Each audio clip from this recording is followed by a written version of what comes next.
Tuhan bersamamu dan bersama rohmu. Inilah Injil Yesus Kristus menurut Santo Lukas.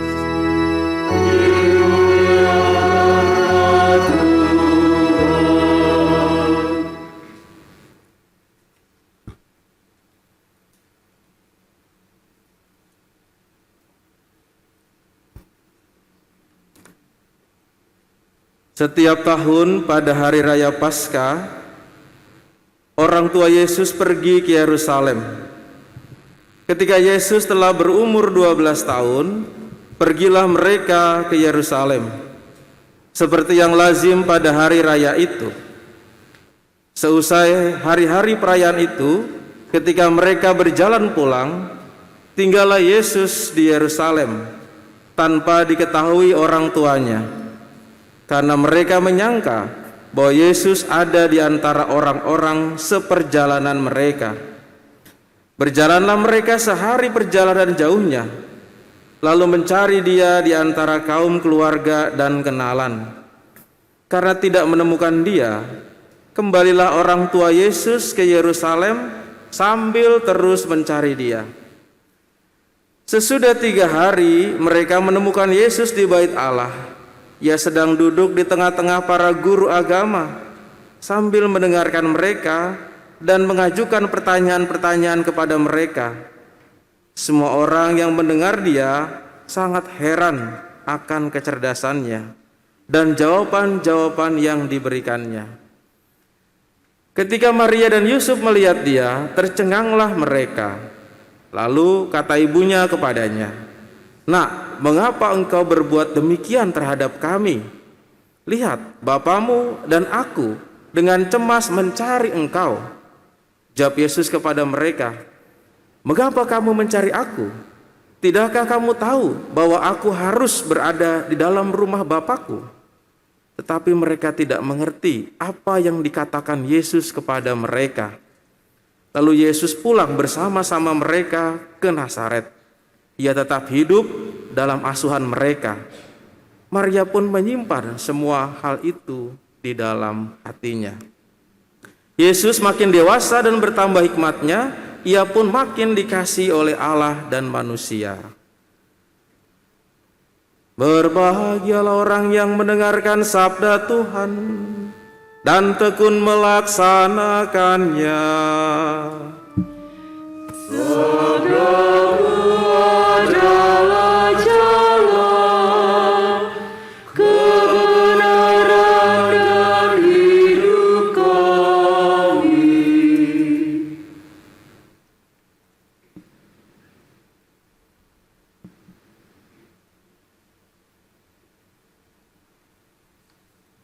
Silahkan duduk.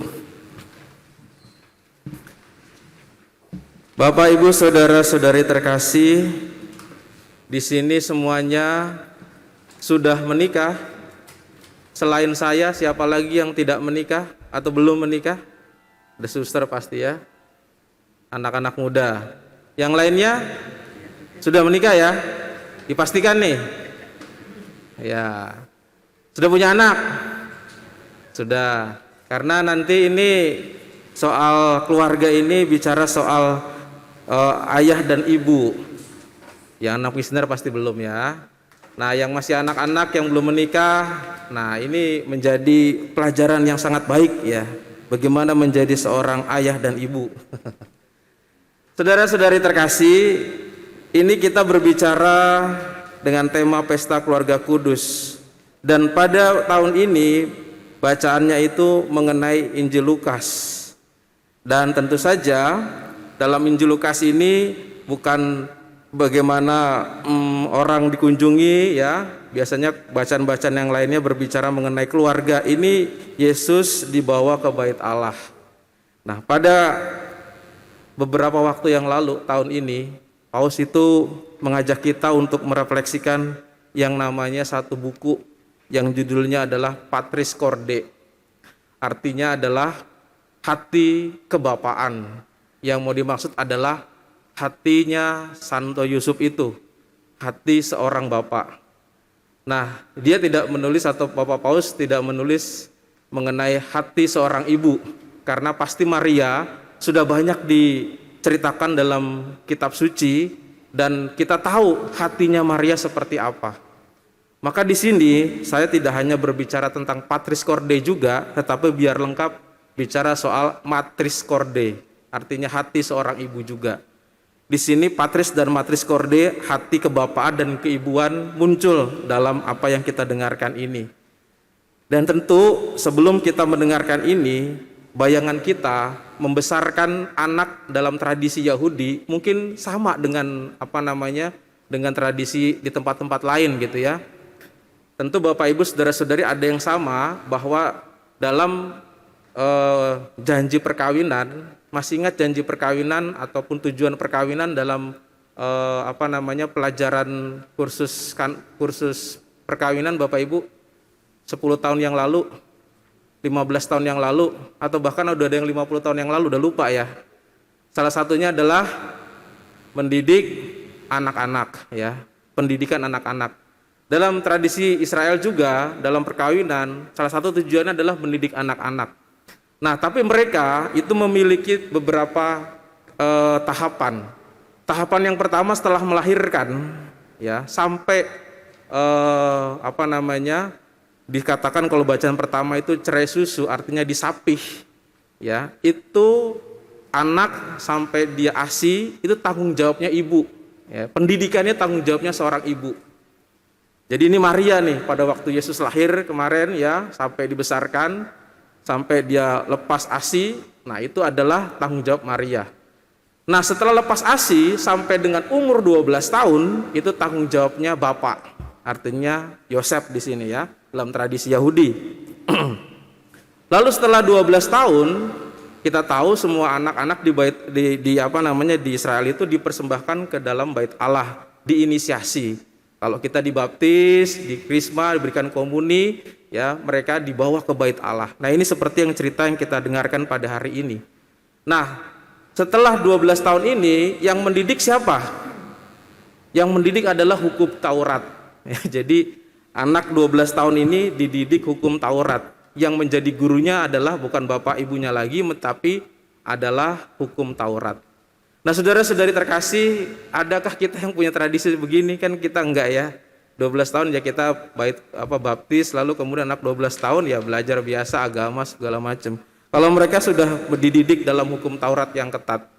Makanya kita lihat Yesus ini 3 hari ya harusnya dia sudah pulang, malah dia belajar di tempat-tempat lain gitu ya, ke sana ke sini. Nah, ada yang menarik dalam pendidikan ini yang kita lihat di sini adalah Patris Corde itu. Kalau kita lihat 3 hari mereka mencari dia dan menemukan Yesus di bait Allah. Aku harus berada di rumah Bapakku, bukankah engkau sudah tahu? Ya. Tentu saja ketika sudah mencari 3 hari seorang ayah atau ibu anaknya hilang, terus anaknya bilang bahwa harusnya engkau sudah tahu aku harus ada di sini. Bahasa gampangnya, ngapain susah-susah dari tadi cari-cari, orang saya udah di sini dari tadi, harusnya tahu. Nah, itu kan butuh kebesaran hati yang bisa menerima itu.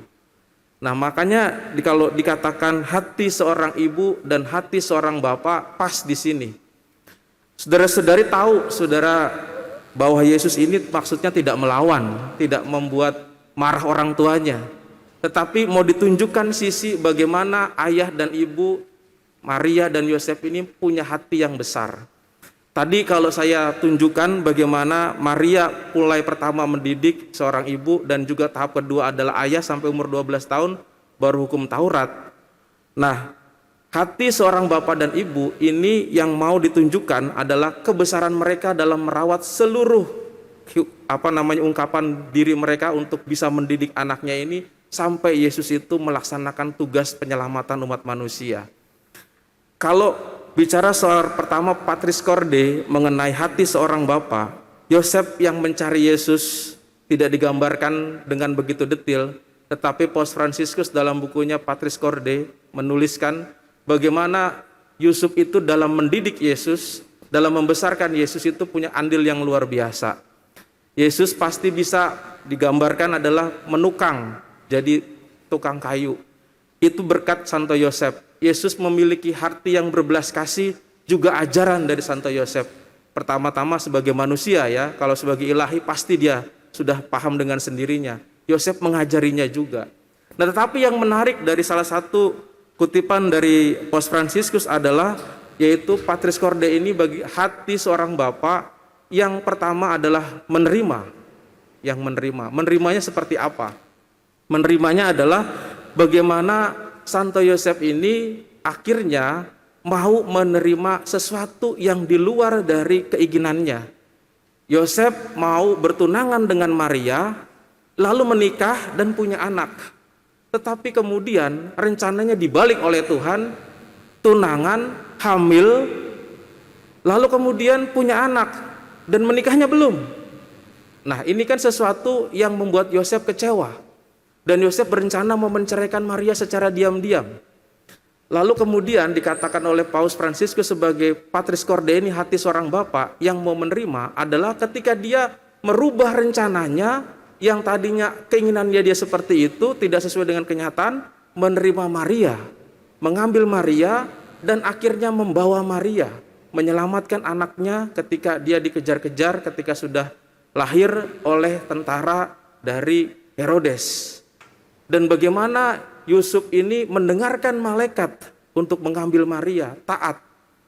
Dia memiliki hati yang menerima. Hati Patris Corde itu adalah hati yang menerima sesuai dengan apa yang terjadi menurut kehendak Tuhan.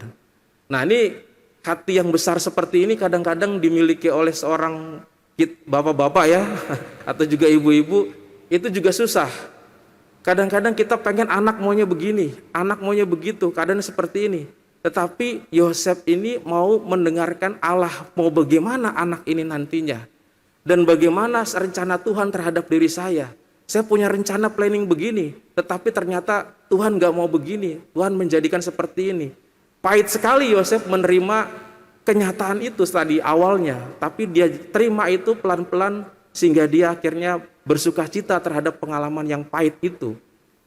Nah, saudara-saudari, Patris Corde yang pertama ini dengan hati atau Yosef yang menerima kenyataan sesuai dengan kehendak Allah yang walaupun pahit tapi akhirnya dia bersuka cita, menjadi satu sumber kekuatan bagi Santo Yosef ini dalam mendidik sang penyelamat ini yang nantinya terus-menerus akan dia mendapatkan sesuatu yang tidak mengenakan, sama seperti yang jawaban Yesus hari ini. Yang kedua, Patris Corde di sini hati seorang bapak itu digambarkan oleh Paus Fransiskus juga, dia mampu juga untuk bisa survive di tengah tantangan. Dia dikatakan ada sebagai bapak yang berani dan kreatif. Bapak yang berani adalah bagaimana dia ketika tentara Herodes mengejar-ngejar bayi Yesus yang mau dibunuh dan membunuh banyak bayi yang lainnya, dia berani mengambil Maria dan anak itu mengungsi ke Mesir. Ya. Dan kita tahu Yosef ini bukan orang kaya. Mesir itu jauh. Dan tiba-tiba disuruh malaikat dia pergi. Dia mengungsi membawa Maria. Ibaratnya kalau kita dari Jakarta pergi ke negeri asing. Nggak bawa bekal, nggak bawa makanan. Lalu di sana dia mau jadi apa? Tetapi Yosef dengan keberaniannya itu, dia mau melakukan itu dan akhirnya menetap di Mesir. Dan dengan kreatif, dia bekerja di sana, survive hidup di sana, menghidupi anak-anak dan juga Yesus dan Maria itu. Kerjanya apa? Ya pasti tukang kayu di sana. Keberanian kreatif ditunjukkan juga, Paus Fransiskus menuliskan, yaitu adalah bahwa Santo Yosef ini juga mampu untuk bisa membuat kandang itu menjadi tempat lahir Yesus. Palungan yang biasanya tempat makan, dia kreatif sekali membuat jadi tempat Yesus berbaring ketika tidak punya rumah. Nah, saudara-saudari, keberanian yang kreatif dan juga menerima ini adalah satu atau dua hal yang menjadi Patris Corde hati seorang bapak di tengah tantangan hidup, di tengah tantangan yang susah, di tengah tantangan yang sulit. Kalau kita bayangkan zaman-zaman sekarang ini kan serba sulit ya, berbagai macam keadaan dan tantangan hidup kita punya banyak macam-macam hambatan, apalagi masa-masa sekarang ini ya juga masa pandemi belum berakhir. Tetapi Santo Yosef pada zamannya bukan dikejar-kejar oleh virus, tapi dikejar-kejar tentara, mau dibunuh, dia bisa survive loh ya. Karena apa? Dia punya yang namanya tadi dua hal itu. Ada banyak hal sebenarnya, tapi dua hal yang menonjol tadi. Dia mampu menerima keadaan. Ketika orang tidak berani menerima kenyataan, tidak orang berani menerima keadaan sekarang. Misalnya bagaimana keadaan kita yang sekarang ini, COVID masih berlangsung, saya maunya begini dan begitu. Orang tidak berani menerima kenyataan dan mendengarkan kehendak Allah, akan susah sekali untuk survive dan mendidik anak-anak pada zaman ini. Dan ketika dia mampu menerima itu, baru dia berani dan kreatif menghadapi tantangan itu. Menghadapi tantangan yang ada di depannya. Yosef dipercayakan sebagai bapak yang tidak punya harta banyak, yang tidak punya kekuatan tapi mampu menjalankan itu. Ini adalah patris corde. Sekarang apa matris corde? Hati seorang ibu. Kalau kita dengarkan di sini, Yesus menyampaikan kepada kedua orang tuanya, "Mengapa engkau mencari aku? Tidakkah kamu tahu bahwa aku berada di rumah Bapakku?" Tetapi mereka tidak mengerti yang dikatakan Yesus, lalu pulang bersama-sama dengan ia. Maria pun menyimpan semua hal itu dalam hatinya. Inilah matris corde. Menyimpan semua dalam hatinya. Ada banyak kata menyimpan semua dalam hatinya diterima oleh Maria. Sebagai seorang ibu yang membesarkan, yang menyusui, pasti tentu saja apa yang disampaikan Yesus, lalu kemudian juga apa yang dilihatnya nanti sampai Yesus disalib, itu adalah sesuatu yang tidak bisa diterima oleh Maria. Tetapi Maria itu pertama-tama membiarkan segala sesuatu yang terjadi menurut kehendak Tuhan, yang tidak bisa dipikirkan dengan masuk akal, diterimanya lalu kemudian dicernanya pelan-pelan. Maksud menyimpan dalam hati itu bukan menyimpan rahasia ataupun menyimpan dengan dongkol gitu ya, dengan dengan kesal, tidak. Ketika Maria diberitakan harus mengandung, dia menyimpan segala sesuatu dalam hati. Dia tidak mengerti mengapa mengandung tanpa suami. Lalu kemudian sekarang juga dikatakan menyimpan segala sesuatunya dalam hati. Lalu juga nanti ada peristiwa penyalipan, menyimpan segala sesuatunya dalam hati.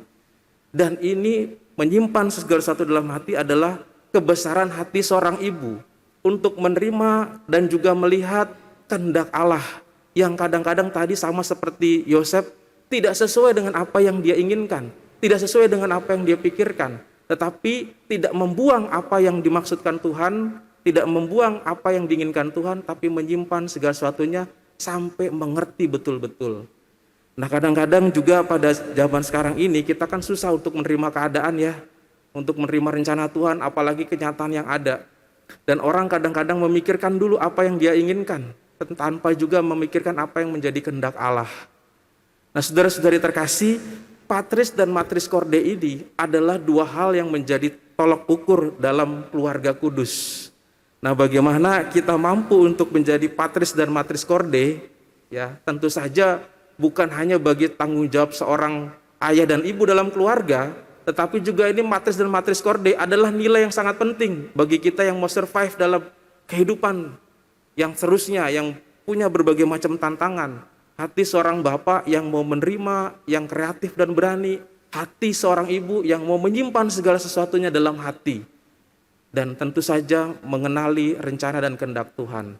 Saudara-saudari terkasih, semoga patris dan matris corde ini menuntun kita dalam pesta keluarga kudus untuk tahun ke depan, untuk survive dalam keluarga, untuk menjalani berbagai macam tantangan, hambatan yang ada.